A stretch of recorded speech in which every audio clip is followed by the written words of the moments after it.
La llamada de Cthulhu. H.P. Lovecraft. Parte 3. La locura del mar.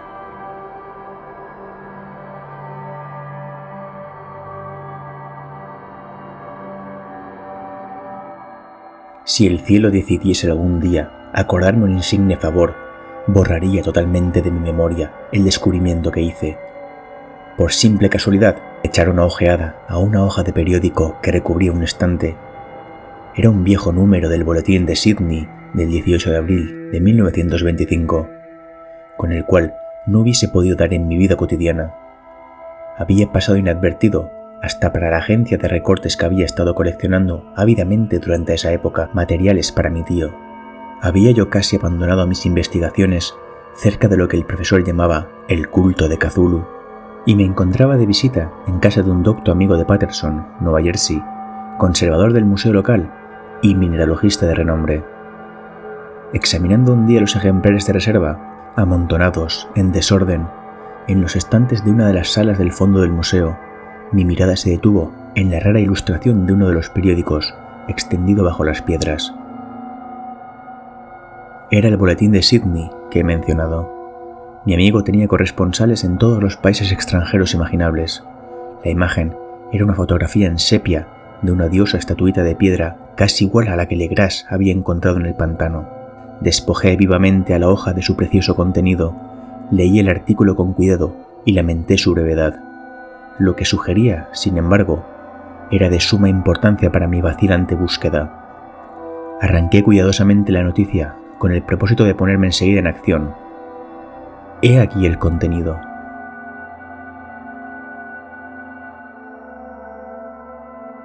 Misterioso barco a la deriva, rescatado en alta mar. El Vigilant arribó remolcando un yate neozelandés armado, un muerto y un superviviente a bordo. Relatan combates furiosos y muertes en alta mar. Marinero rescatado se niega a dar detalles de la misteriosa experiencia. Ídolo extraño hallado en su poder. Se iniciará una investigación. El carguero Vigilant de la compañía Morrison, procedente de Valparaíso, arribó esta mañana a su puesto de amarre en la bahía de Darling, remolcado en el yate Alert Dunedin número 2, con serias averías, pero dotado aún de un poderoso armamento. El yate fue avistado el 12 de abril a los 34 grados 21 minutos de latitud sur y a los 152 grados 17 minutos longitud oeste, con un muerto y un superviviente a bordo. El Vigilant dejó Valparaíso el 25 de marzo y el 2 de abril fue alejado considerablemente de su curso, en dirección sur, por excepcionales tormentas y enormes olas. El 12 de abril avistó el buque a la deriva. En apariencia había sido abandonado, pero luego descubrió que llevaba un superviviente en estado de delirio y un hombre muerto por lo menos desde hacía una semana. El superviviente apretaba entre sus manos una piedra horrible de origen muy desconocido, de unos 30 centímetros de alto, cuyo origen los profesores de la Universidad de Sydney, la Sociedad Real y el Museo de la calle College no pudieron determinar, y que el hombre afirmaba haber descubierto en la cabina del yate, en un altar rudimentario. Este hombre, ya recobrado, relató una historia de piratería y violencia sumamente extraña. Se trata de un noruego llamado Gustaf Johansen, de cierta cultura, segundo oficial en la goleta Emma de Auckland, que partió para el Callao el 20 de febrero, con una tripulación de 20 hombres. El Emma, dijo, fue retrasado y alejado considerablemente de su ruta por la tormenta del 1 de marzo, y el 22 del mismo mes, a los 49 grados 51 minutos de latitud sur y a los 128 grados 54 minutos de longitud este, encontró al Alert, conducido por una tripulación de canacos y mestizos de aspecto patibulario. El capitán Collins no obedeció la orden de virar, y la tripulación del yate abrió fuego sin aviso, con una batería de cañones de bronce particularmente pesada. Los marineros del Emma, dijo el superviviente, se resistieron pues con valentía, y aunque la goleta comenzó a hundirse, pues varios proyectiles habían alcanzado la línea de flotación, lograron acercarse al enemigo y la abordaron, poniéndose a luchar en cubierta. Como los tripulantes del yate combatían de un modo torpe y cruel, tuvieron que matarlos a todos. 3 de los hombres del Emma, incluso el capitán Collins y el primer oficial Gree, murieron, y los 8 restantes, bajo el mando del segundo oficial, Johansen, se pusieron a navegar en la dirección seguida originalmente por el yate, a fin de descubrir por qué motivo se les había ordenado cambiar de rumbo. Al día siguiente, desembarcaron en una islita que no figuraba en ningún mapa. 6 de los hombres murieron allí, aunque Johansen se mostró particularmente reticente a este respecto y dijo que habían caído en una grieta entre las rocas. Más tarde, parece, Johansen y sus compañeros volvieron al yate y trataron de hacerlo navegar, pero fueron vencidos por la tormenta del 2 de abril. Desde ese día hasta el 12 de abril, fecha en que fue recogido por el Vigilant, Johansen no recuerda nada, ni siquiera cuándo murió su compañero, William Breeden. La muerte no se debió, aparentemente, a otra causa que a privaciones. Cables procedentes de Dunedin informan que el Alert era muy conocido como barco de carga y tenía muy mala reputación. Pertenecía a un curioso grupo de mestizos cuyas frecuentes incursiones nocturnas a los bosques atraían no poca curiosidad. Después de la tormenta y los temblores de tierra del 1 de marzo, se había hecho apresuradamente a la vela.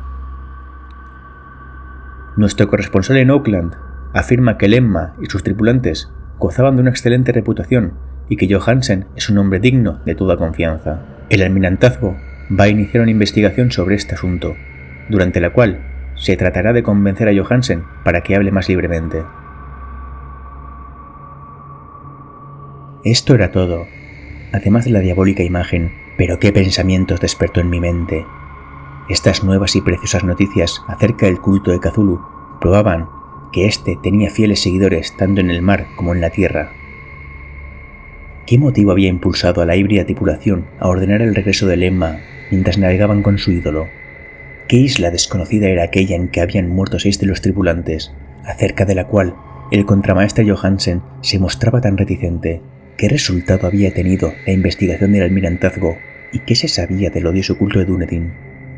Y lo más extraordinario, qué profunda y natural relación de hechos era esta que daba una significación maligna e innegable a los sucesos tan cuidadosamente anotados por mi tío.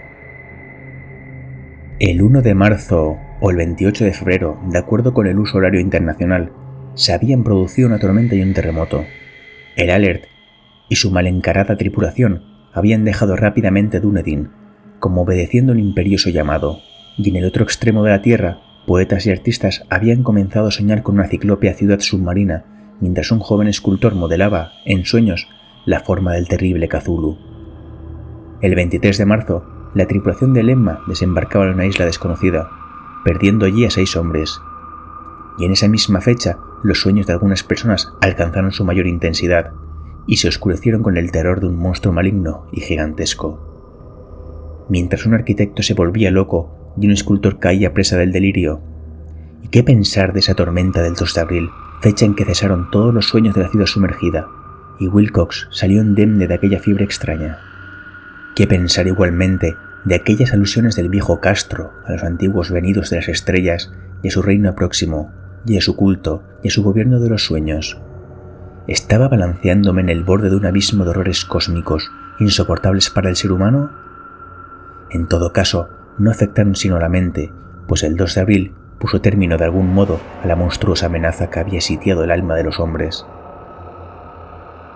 Aquella tarde, después de haber pasado el día enviando telegramas y haciendo urgentes preparativos, me despedí de mi huésped y tomé un tren para San Francisco.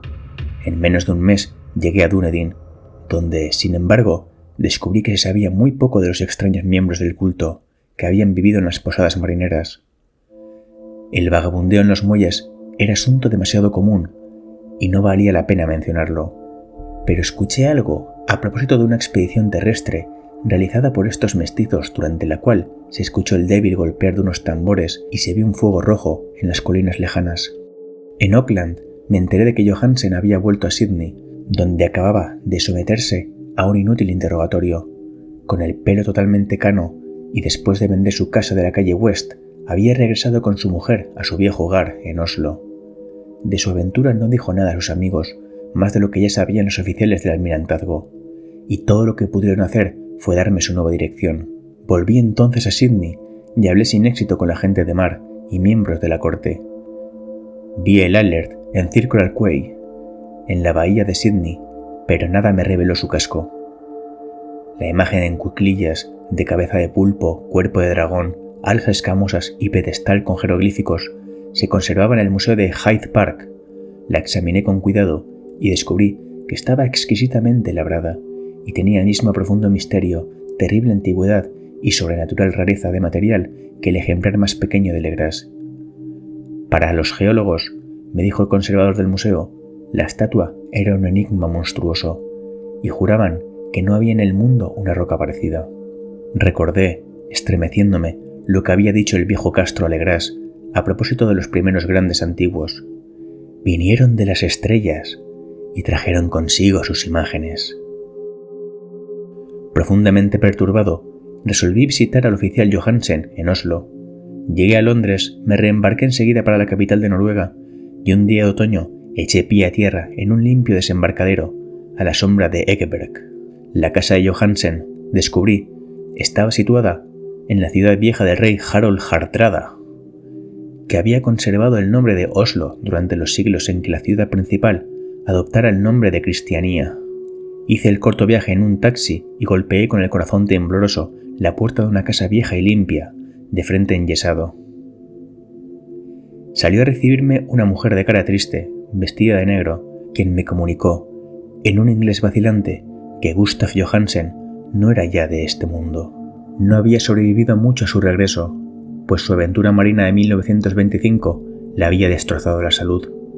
La mujer no sabía más que el público, pero Johansen había dejado un largo manuscrito que trataba asuntos técnicos, escrito en inglés con la intención manifiesta de que su esposa no lo entendiese. Mientras paseaba por una callejuela cerca del muelle de Gothenburg, un atado de viejos periódicos salido de la ventana de un altillo lo golpeó y lo hizo caer. 2 marineros indios lo ayudaron enseguida a levantarse, pero el hombre murió antes de que llegase la ambulancia. Los médicos, incapaces de precisar la causa del deceso, lo habían atribuido a un malestar del corazón y a un debilitamiento general. Sentí entonces un oscuro terror que no me abandonaría hasta que a mí también me fuese acordado el eterno reposo. Accidentalmente, o por otro motivo, me traspasaba los huesos. Habiendo persuadido a la viuda de que mi conocimiento de esos asuntos técnicos me autorizaba a poseer el manuscrito, me llevé el documento y comencé a leerlo en el barco que me conducía a Londres. Era un relato simple, desordenado, un diario de mar redactado de memoria en que se intentaba recoger día a día aquel último y terrible viaje. No lo transcribiré literalmente a causa de sus oscuridades y redundancias, pero mi resumen bastará para explicar por qué el rumor de las aguas contra los costados del buque se me hizo tan intolerable que tuve que taponarme los oídos. Johansen, gracias a Dios, no lo sabía todo, aunque vio la ciudad y el monstruo, pero yo ya no podré dormir en paz mientras recuerde el horror que espera emboscado del otro lado de la vida, en el tiempo y el espacio, y aquellas malditas criaturas que vinieron de los astros más antiguos y que sueñan en las profundidades del mar, conocidas y favorecidas por un culto de pesadilla, decidido a lanzarlas sobre nuestro planeta cada vez que algún terremoto vuelva a elevar la monstruosa ciudad de piedra al aire y a la luz del sol. El viaje de Johansen había comenzado tal como lo declarara él mismo ante el almirantazgo. El Emma había dejado Auckland en lastre el 20 de febrero y sintió todo el impacto de esa tempestad consecutiva al terremoto que arrancó a los abismos marinos el horror que pobló los sueños de los hombres. Recobrado el gobierno, el buque navegó favorablemente hasta encontrarse con el Alert el 22 de marzo y sentí la pena del oficial al describir el bombardeo y el hundimiento de su nave. Johansen hablaba con un horror realmente significativo. Había algo abominable en ellos que hacía que su destrucción pareciese casi un deber. Johansen se sorprende ante la acusación de la crueldad que contra él y sus compañeros hizo la corte. Ya en el yate capturado, Johansen y sus hombres, impulsados por la curiosidad, prosiguen el viaje hasta avistar una alta columna de piedra que emerge del océano, y a los 49 grados 9 minutos de latitud oeste y 126 grados 43 minutos de longitud sur, se encuentran ante una costa barrosa y una albañilería ciclópea cubierta de algas que no puede ser sino la sustancia tangible del terror supremo del universo. La ciudad muerta de Rillie, construida hace millones de años, antes de los comienzos de nuestra historia, por las enormes y espantosas criaturas que descendieron desde unos astros desconocidos. Allí yacen el gran Cthulhu y sus compañeros, ocultos en unas bóvedas verdes y húmedas desde donde envían, Luego de incalculables ciclos, pensamientos que aterrorizan a los hombres sensibles y reclaman imperiosamente a los fieles del culto que inicien el peregrinaje de la liberación y la restauración. El oficial Johansen ignoraba todo esto, pero Dios sabe bien que había visto bastante. Creo que emergió de las aguas solo la cima de la ciudadela, coronada por un enorme monolito donde yace el gran Cthulhu. Cuando imagino el tamaño de todo lo que puede esconder el fondo del océano, siento deseos de morir sin esperar ya más.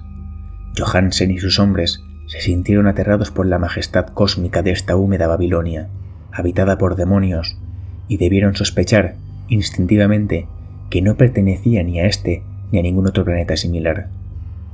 En todas las líneas de la estremecida descripción de Johansen se advierte el mismo pavor, ante el tamaño indescriptible de los bloques de piedra verde, ante la altura vertiginosa del monolito labrado, ante la asombrosa identidad de esas colosales estatuas y bajorrelieves, con la rara imagen encontrada en la sentina del Alert. Sin conocer el futurismo, Johansen describe, al hablar de la ciudad, algo muy parecido a una obra futurista. En vez de referirse a una estructura definida, algún edificio se reduce a hablar de vastos ángulos y superficies pétreas. Superficies demasiado grandes para ser de este mundo y cubiertas por jeroglíficos e imágenes horribles. Menciono estos ángulos pues me recuerdan a los sueños que me relató Wilcox. El joven escultor afirmó que la geometría de esa ciudad no era normal, no euclidiana, y que sugería esferas y dimensiones distintas a las nuestras. Ahora, un marino ilustrado tenía ante él la terrible realidad de la misma impresión.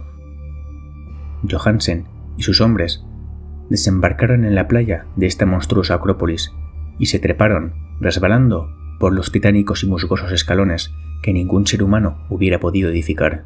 El sol mismo parecía deformado cuando se lo miraba a través de las miasmas polarizadas que emanaban de esta perversión submarina.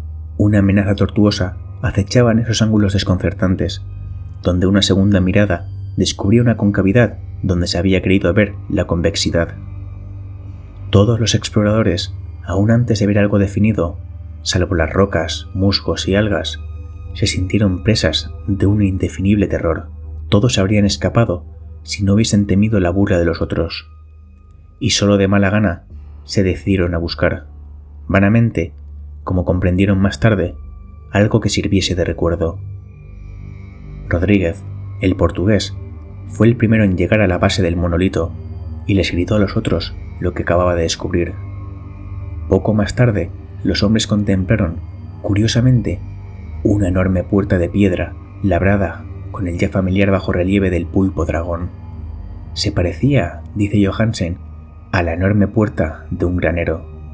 Todos vieron allí una puerta, ya que estaba encuadrada en un umbral, un dintel y dos montantes, pero nadie pudo decidir si estaba situada horizontalmente como la puerta de una trampa o algo inclinada, como la puerta exterior de un altillo. Como hubiese dicho Wilcox, la geometría del lugar era errónea. Uno no podía estar seguro de que el mar y el suelo fueran horizontales, de modo que la posición relativa de todo el resto parecía variar fantásticamente. Briden presionó sobre la piedra en diversos sitios pero sin resultado. Luego Donovan palpó con delicadeza los bordes, apretando separadamente cada punto. Subió con lentitud a lo largo de la grotesca moldura de piedra. Puede decirse que subió si se admite que la puerta no era al fin y al cabo horizontal, y los hombres se preguntaron cómo una puerta podía ser tan grande. Al fin, muy suavemente, muy lentamente, la parte superior del panel comenzó a inclinarse hacia adentro, y todos vieron que la piedra se balanceaba. Donovan se deslizó o trepó de algún modo a lo largo de uno de los montantes, y los hombres se pusieron a observar el curioso retroceso de la puerta monstruosa. En este fantástico mundo de deformaciones prismáticas, la piedra se desplazaba normalmente en diagonal, despreciando todas las leyes de la materia y la perspectiva. La abertura mostraba una oscuridad casi material. Estas tinieblas tenían realmente una cualidad positiva, pues ocultaban algunas partes de las paredes interiores que debían ser visibles. Al fin surgió de aquella cárcel milenaria, algo así como una humareda que oscureció la luz del sol mientras se elevaba hacia el cielo. Empequeñecido y arrugado, con la ayuda de sus alas membranosas, el olor que salía de aquellos abismos recién abiertos era insoportable, y Hawkins, que tenía el oído fino, creyó oír, allá abajo, un sonido chapoteante e inmundo. Todos escucharon, y todos escuchaban aun cuando el monstruo se hizo visible, babeando y apretando su inmensidad verde y gelatinosa a través de la tenebrosa abertura hasta elevarse pesadamente en el aire corrompido de aquella ciudad de pesadilla. La letra del pobre Johansen es apenas inteligible en esta parte. De los 6 hombres que nunca llegaron al barco, cree que 2 murieron simplemente de miedo en aquel instante maldito. El monstruo está más allá de toda posible descripción. No hay lenguaje aplicable a ese abismo de horror inmemorial, a esa pavorosa contradicción de todas las leyes de la materia, la fuerza y el orden cósmicos. Una montaña que caminaba. ¡Dios! Puede extrañar que en el otro lado de la Tierra enloqueciese un gran arquitecto y que en aquel telepático instante la fiebre devorara al pobre Wilcox.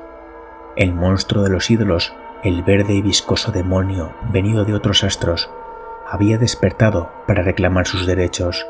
Las estrellas eran otra vez favorables, y lo que un viejo culto no había podido lograr por su voluntad, un puñado de inocentes marineros lo hacía por accidente. Después de millones y millones de años, el gran Cthulhu era libre otra vez. 3 hombres fueron barridos por aquellas patas membranosas antes de que nadie tuviese tiempo de darse la vuelta. Que descansen en paz, si hay algún descanso en el universo. Eran Donovan, Guerrera y Armstrong. Parker resbaló, mientras los otros 3 supervivientes se precipitaban frenéticamente en un escenario infinito de rocas verdosas. Johansen jura que fue absorbido hacia arriba por un ángulo que no debía estar allí, un ángulo agudo que se había comportado como si fuese obtuso, de modo que solo Briden y Johansen llegaron al bote, y se dirigieron desesperadamente hasta el Alert, mientras la montañosa monstruosidad descendía por los escalones de piedra resbaladiza y se detenía, titubeando, a orillas del agua. Las calderas habían quedado funcionando, a pesar de que todos habían bajado a tierra, y bastaron unos pocos segundos de frenéticas corridas entre ruedas y motores para poner en marcha el Alert lentamente. Entre los horrores distorsionados de esa escena indescriptible, la hélice comenzó a golpear las aguas. Mientras tanto, en la costa mortal, sobre aquellas construcciones que no eran de este mundo, el monstruo gigantesco, venido de las estrellas, emitía unos gritos inarticulados, como Polifemo al maldecir el veloz navío de Ulises.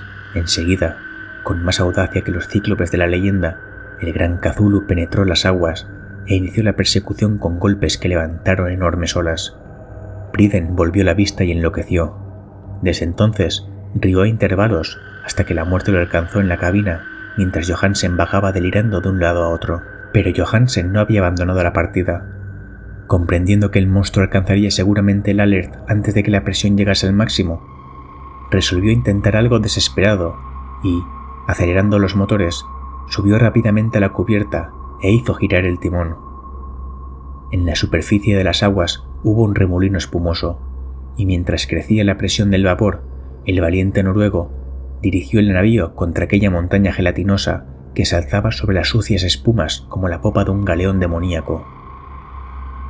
La horrible cabeza de pulpo, envuelta en tentáculos, llegaba casi hasta la punta del bauprés, pero Johansen no retrocedió. Hubo un estallido como el de un globo que se desinfla, un líquido inmundo como el que surge de un hediondo pez luna, una hediondez que el cronista no se atrevió a describir. Durante un instante, una nube verde, acre y enceguecedora, envolvió el buque, y un hervor maligno quedó a popa, donde, Dios del cielo, la esparcida plasticidad de aquella entidad celeste estaba recombinándose y recobrando su forma primitiva, mientras que el Alert se alejaba más y más y ganaba velocidad. Eso fue todo. Desde ese momento, Johansen se contentó con meditar sombríamente sobre el ídolo de la cabina y preparar unas pocas comidas para él y su enloquecido compañero. que reía a carcajadas. No trató de dirigir el navío. Después de aquel incidente, quedaba un gran vacío en su alma. Después sobrevino la tormenta del 2 de abril, que terminó de nublar su conciencia.